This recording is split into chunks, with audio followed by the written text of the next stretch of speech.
I wanted to share with something with y'all that I found. I was super excited. Okay. So I was going through some of my old things. I was going through my old jewelry box and I found these Iraq cards. I don't know if anybody else had these Iraq playing cards, but it had me asking questions, right? Very interesting questions. Um, so if you're not familiar with this particular set of cards, let me show you the whole shebang, right? So this is what it came in, right? So it said made in Taiwan. These are what the cards looked at. These were the Iraq most wanted playing cards. I went to go look up the actual name of them. So they were the Iraq's most wanted playing cards. I got these when I was like I'm saying roughly, right, around the 8th grade, freshman year of high school time frame, right? So I've had these for quite some time, right? Um, I like to say since I was a kid, but probably more closer to like teenage years. And honestly, I kind of forgot about them.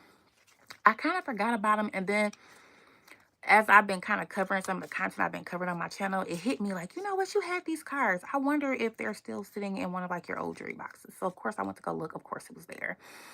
So I'm gonna flip through some of these because I think it's interesting to think about how information is presented to us, um, how we process that information, but once again, like how information is presented to us, right? Because this is a very specific thing for a regular civilian to have access to, right? Very specific information, very specific detail for a general civilian to have access to, right? I got this from a literal dollar store because what? I was a teenager, so that was in the budget. I would just go in there and get real random things. I get books, all those things, right? A dollar store, which means this is highly accessible. As I've said, these cards were noted to be mass produced in Taiwan, right? So you can see that right there. And I kept in pretty good condition. Matter of fact, we wanted to speak on that. Hello.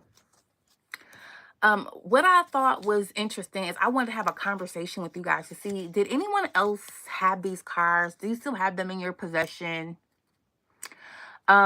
Just in general, right? Does anyone else have these cards? Because like I said, this is one of those conversational things. Good day. I see you all are here. These are literally some old cards that I had from childhood, right? And I'm always interested in what? The presentation of information, because why was a normal civilian child able to access these cards? These are what Iraq's most wanted playing cards. These were mass produced out in for general consumption. So I wanted to talk about what did they actually include into this? Because when you look at this, you think about, at least from my perspective, I always think of this more as like a memorization thing, because each person, you had a picture of them, you had their full name, and you had their position, which is something that I was looking at. And it made me wonder, right? What was the original purpose behind the cards? Like, what was it for? And I was just curious if other people had seen them, if they looked familiar to them. Someone said a game from the 90s, I believe. So when I got exposed to this, it was like the early 2000s, but I absolutely could believe that it was a little bit before then that someone else could have had access to it. So what I found interesting is there's a specific card. So you have 2 Joker cards that give you information about how to process the names and titles. I'm going to show you guys that, and then I'm going to just flip through the cards just so that you can also have that same access of information. So you have this Joker card. I'm going to try to put it closer. Hopefully y'all can see that and it's not too blurred. Okay, this angle appears to be less blurry. And it says tribal names. So it gives you the tribal leader, Qadi, judge of Islamic court. Then it gives you a title. It literally means elder. I will not try to butcher any names. So I will show you but I will read a couple. So it also says that tribal names were dropped starting in the 1970s. So it says that documents include a tribal name, for example. So they put that on these cards, they include the tribal names. Once again, interesting information to include in some playing cards, right? So at the bare minimum, I'm thinking general identification, right? So if you see someone, you're going to say, oh, I think I know who this person is. But I don't think it's for the average civilian to know who that person is. I'm believing, and this is my just interpretation, that this was obviously for higher level personnel to be able to identify at a moment's glance, right? Who might you potentially be walking into a room and seeing, right? That was how I've interpreted this information. So it says example, and it gives you the person's name spelled out how you would see it here on the card, right? And then it tells you the first name. In this case, it's Muhammad. And then the middle name is Hassan. And then the reference name, they give you a reference name, which is Hassan. And then they give you the tribal name, Al-Takirichi. Let me get closer to the light. Al-Takirichi. So I'm good for butchering names. So if I apologize in advance. But right, it tells you exactly on this particular card, which is one of the Joker cards, how that name would be read out. I'll show you a different one. I'm trying to move through different cards. So as we see this person's name and we pair it, they give you a placement on how to read someone's name. So you have their reference name, and then you also have their tribal name that is associated with the way their name is written on the card. To me, once again, very, very interesting for a regular teenager to have had access to. So it's one of those things that just kind of stood out to me in hindsight many years later. During the time, it just seemed really cool. And I was like, oh, of course I'll get these cards. I was always buying playing cards. I was always getting, you know, sociable things. As a millennial, we were always just doing things, just buying stuff. Of course I bought it. I thought it was something nice. So I said I would put it somewhere where I would put safekeeping items. And thank goodness that I did, right? I kept it in my jewelry box. And I had a few, so I just kept it there. So I'm going to ask some questions in the chat. Let's see what you guys have seen. A couple of movements here.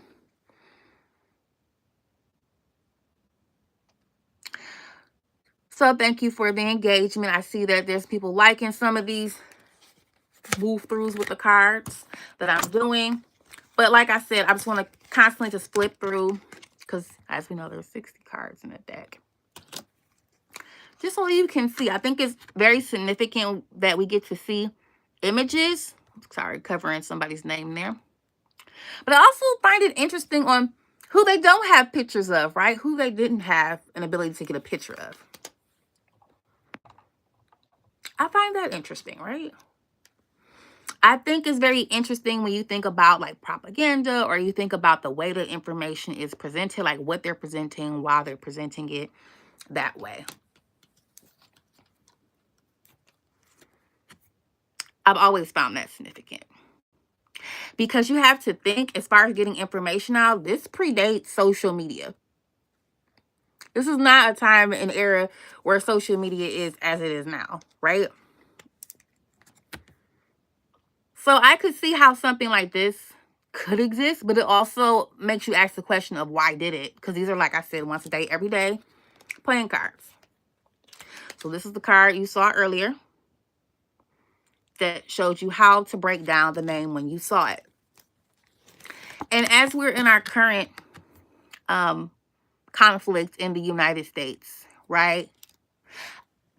Someone put something in the comments. I agree. Like, as we are navigating certain things in the United States, it's just interesting. I think about how they present conflict and those we sit in conflict or opposition with, how they present information. Someone in the chat put they felt that maybe this was a form of spy training.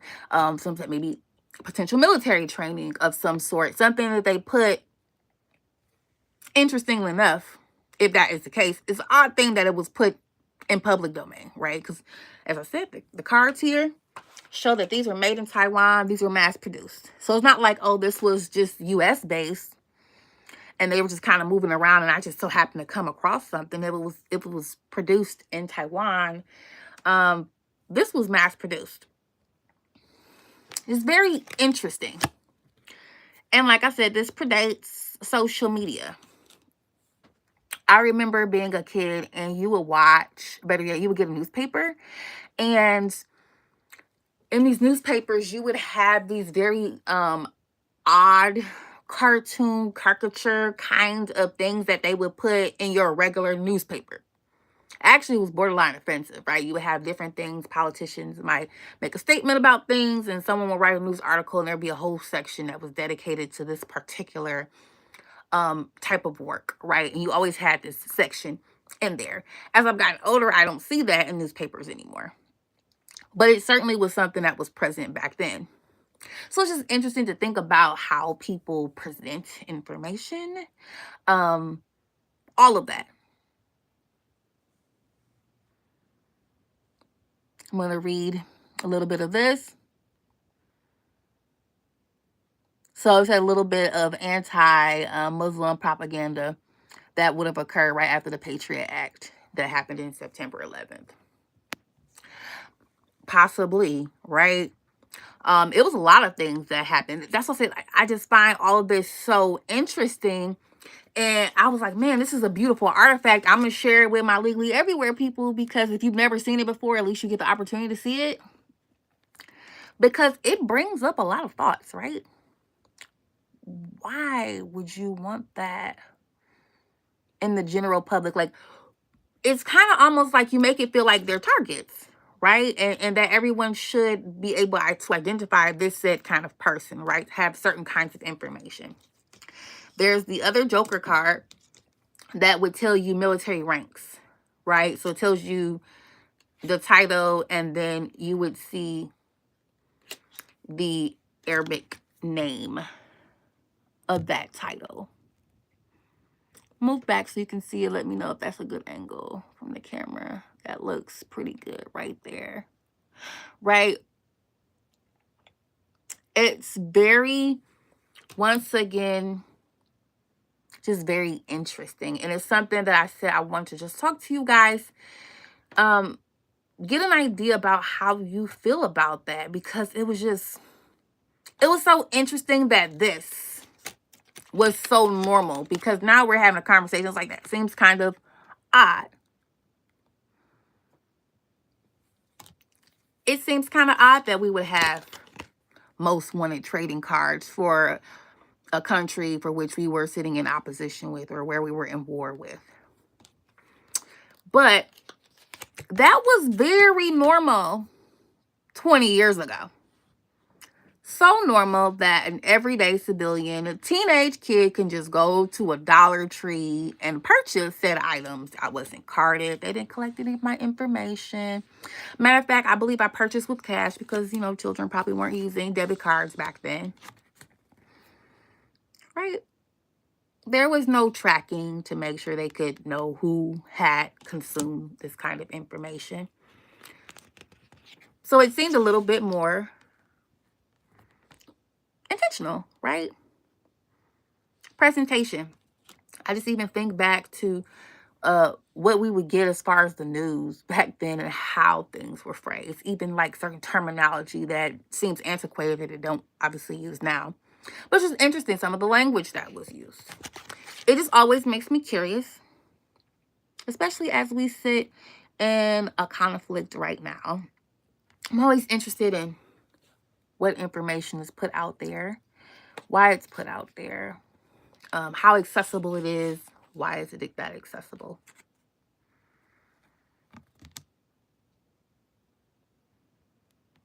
So one person, let's say, Smokey O, thank you for your engagement. You said maybe that some of these items had specific intentions, and then maybe they were auctioned off when there were other plans. Maybe. I looked online because I said I did try to research this before I came and talk to you guys. There's more than one box style for this. So maybe there was an original one, and then maybe someone came behind and made an adjustment. and just kind of sold what the original set was. But I've seen enough feedback to know that multiple people had access to this. So I don't think it's just like I got access to this special case. But the original packaging, maybe someone did reproduce that. I have no idea. I have no idea. But that is an interesting thought, right? At this point, we have seen Minister of Trade. We have seen Vice President to the RCC. We have seen the Brule Deputy Chairman. I'm just going over some of the titles that you've already seen. Governor of Barash Government. RRC Vice Chairman. We've seen the Chairman of the East Baghdad Government. We have seen the Secret Security Organization. Now, mind you, these cards would be very dated because I got these probably over 20 years ago, honestly, but 20 years ago. Yet, Iraq's most wanted trading cards, right? That's just so incredibly interesting. We see that there was a Secretary of Republican Guard and Special Republican Guard. Just showing you some of the cards we already went through. Head of National Monitoring Declarant. So the NMD. We went over the rank card that they give as a joker. The chairman of, what is this? Mason Government.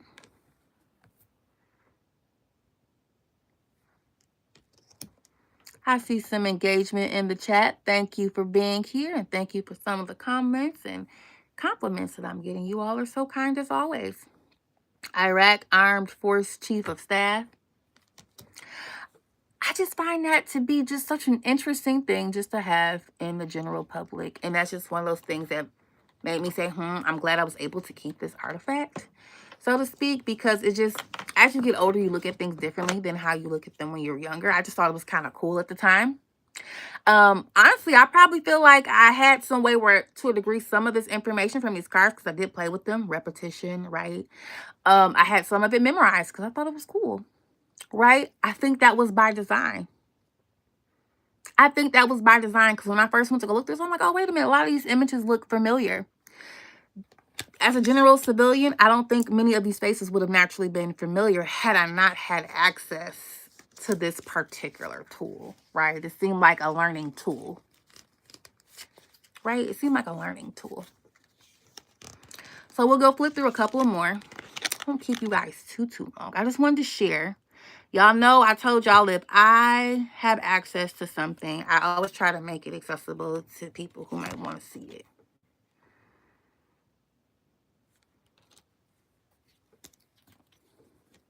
Did you guys find that interesting? Like, now that we kind of looked at some of these cards, you find that kind of interesting, peculiar, odd, that this was the norm 20 years ago, that these would be playing cards?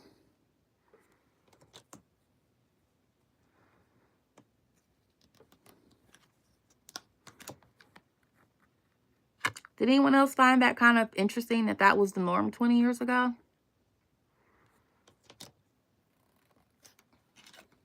Just imagine if these cards were reproduced right now for our current conflict. Like, what do you feel like people would think or feel about that kind of posture? Not to say anyone's right or wrong. It's very interesting, right?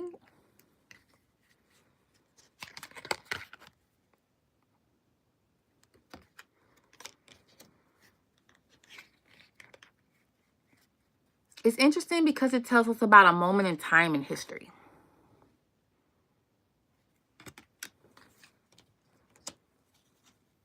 Right? It tells us about a moment in time.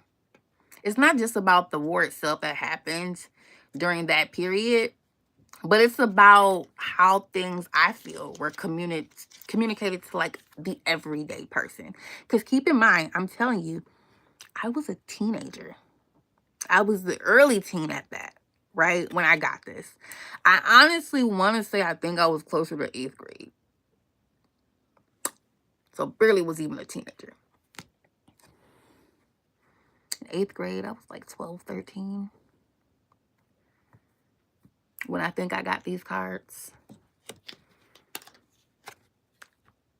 I remember having access and like taking them and around with me, going places when I wanted to play cards. And then I kind of like didn't want to use these anymore. I wanted to use other ones. So I just stopped using these and put them in my jewelry box. But literally, high level officials.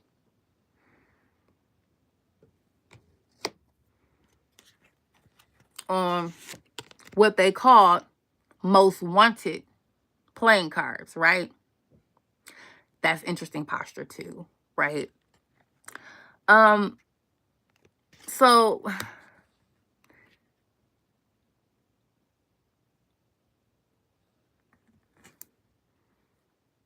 and I believe this is the only woman that I've seen in this whole deck of cards. Or at least I should say pictured in this deck of cards.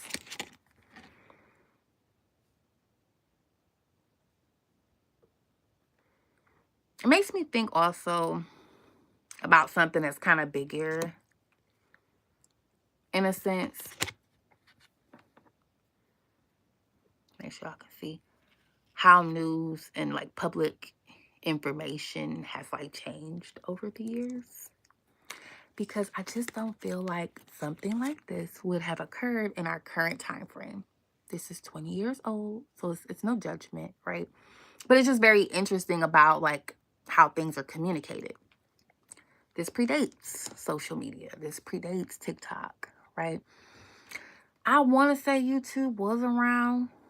I remember trying to get a YouTube when it was newer, right? So I feel like YouTube was around when I was in 8th grade, right? But it wasn't what YouTube is now, right?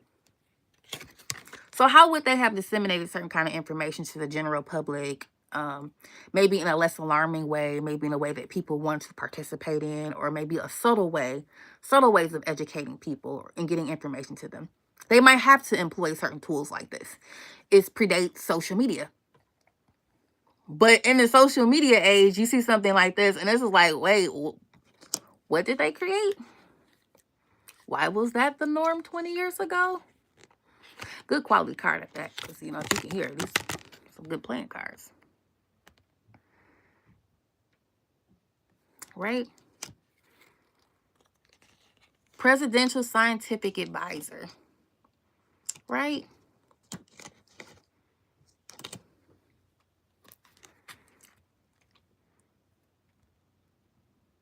To me, that one kind of popped up like, huh, why was that one there? Right? A couple more cards, and then I'll bid you adieu. But let's see.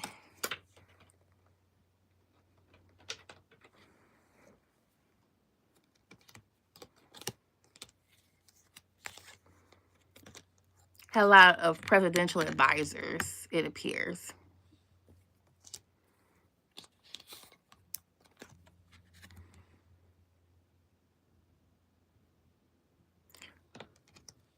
So now that I've showed you, it kind of looks a lot less like playing cards, right? I said it's a good quality playing card, but I think it's a lot less about being playing cards and maybe what is the purpose behind it. I almost feel like it's not just an artifact. It almost feels like a time capsule, so to speak, that I'm holding, right? This Iraq intelligence service personnel right here. The Special Republican Guard commander, not imaged, but their information available, right? And you had chairman of each like district, which I found interesting, being like referenced in these cards, which I found pretty significant about someone understanding the lay of the land. So potentially for people maybe who are going to be there, I was thinking if they had these cards, maybe that was helping them know who they're coming across or encountering. I would presume they'd get a lot more detail than that. But these cards seem to be quite informative, right? A little snapshot information of some things you might need to know. When you think about even importance, like as you look at cards, certain cards going to have higher value than others, right? So maybe you're like, hey, out of this group, maybe this is a person of higher value. I don't know how they structured all of the information on here, but that could be a factor too, right? If it's a higher one, right? A queen, if you meet the person who is, let's say, queen, queen of hearts, maybe their position or something they're doing could be of higher status than the person who's identified on a 3. I don't know if there was a specific strategy with that piece or not, but it's very interesting when you look at it. Try to show you the last few before we pop off, right? It's something to make you think. How has the conversation about news and like public information, war, conflict, how we handle conflict, how has that changed in recent years? You know, we certainly don't think of, playing cards. But now they, obviously use social media in other ways. So you might honestly get a lot more information that says a lot of other things, where this is just pretty straightforward. Right? A little snapshot of information. There's quite a few presidential advisors and secretaries on here. I'm going to switch this order and move this person around to some of the ones you see on the cover. Right?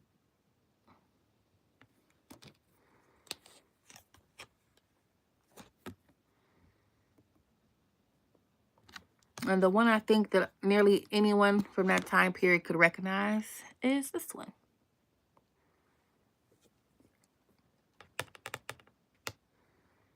Right? That seems pretty significant when you think about what kind of information we had accessible in just your regular playing cards. That seemed quite significant. So I just wanted to share that. Originally, I said I was going to do this whole breakdown. We're going to ask all of these really informed questions. But I just wanted to let everyone kind of just process that information. My cards dropped. How times have changed.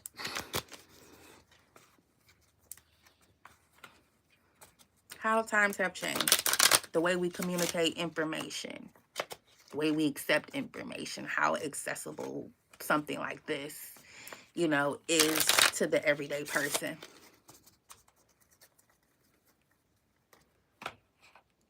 And what does that mean? What could that mean?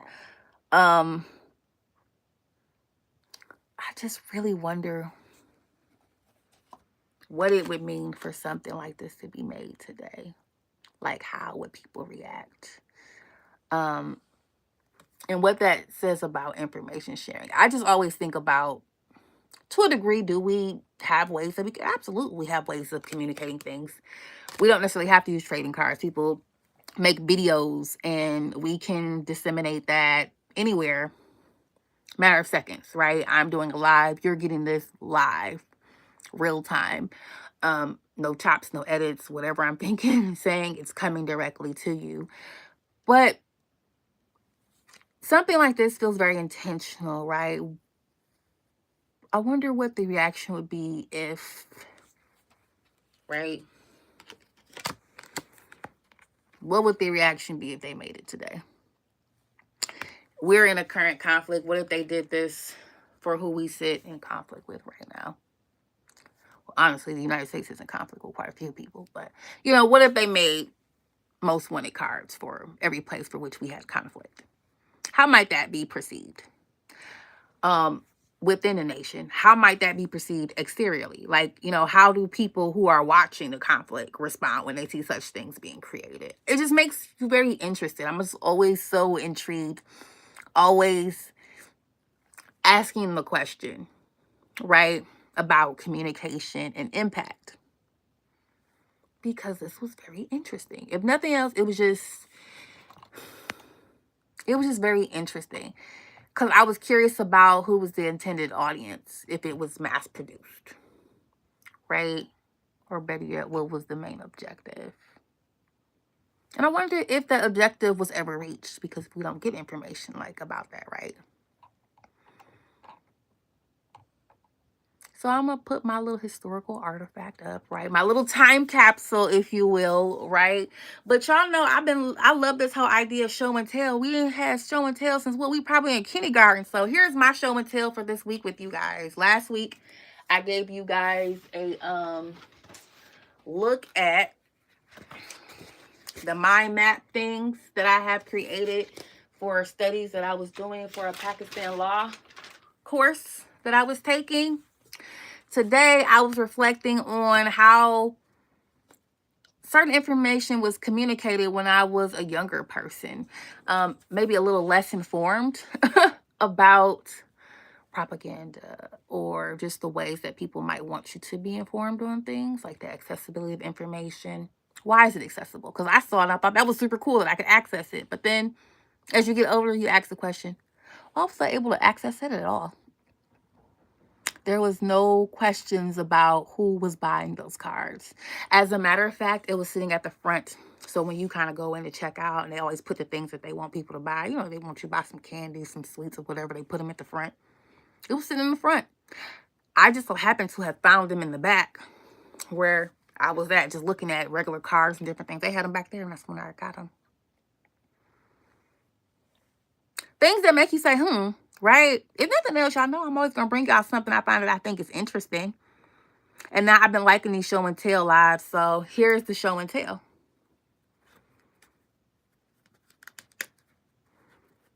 Well, let me flip it this way. Just slit that down and show and tell. So I don't have much more to say. I'm going to look at the comments. Thank you all for those lovely comments.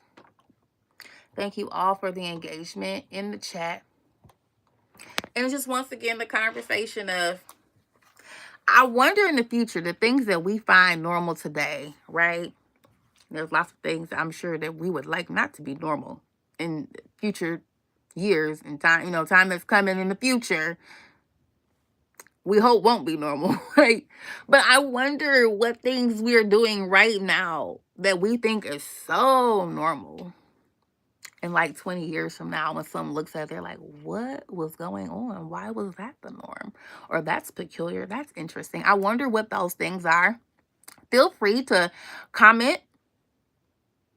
Feel free to share your thoughts. I am always excited to read those things. If I see things and I'm like, hey, I have some additional feedback or I want to have more dialogue, I will definitely bring it back up. So if you have some thoughts, drop it in the chat. If you're not already following my channel, go ahead and subscribe. There are times where I will do presentations. There are times where I just share things that I've been learning. I really am big on sharing. I really feel like as a community, we have to help one another. And community doesn't always have to be the people in your neighborhood or have to be your family. Communities are the people that you connect with, you vibe with, and that, you connect with. So I consider you all to be a part of the community. I love to share with you guys. This was my little show and tell for today. How interesting. It's going back into my old little jewelry box, right? For safekeeping, because apparently it's been holding up pretty well. But once again, this is Adrienne from Legally Everywhere with Child. We're looking into everything. And today we were looking into the Iraq most wanted cards. We were looking into just think like, hey, what was the target audience? Why was this something that was so accessible to the everyday civilian, who was just going to the store? Why was this normal 20 years ago?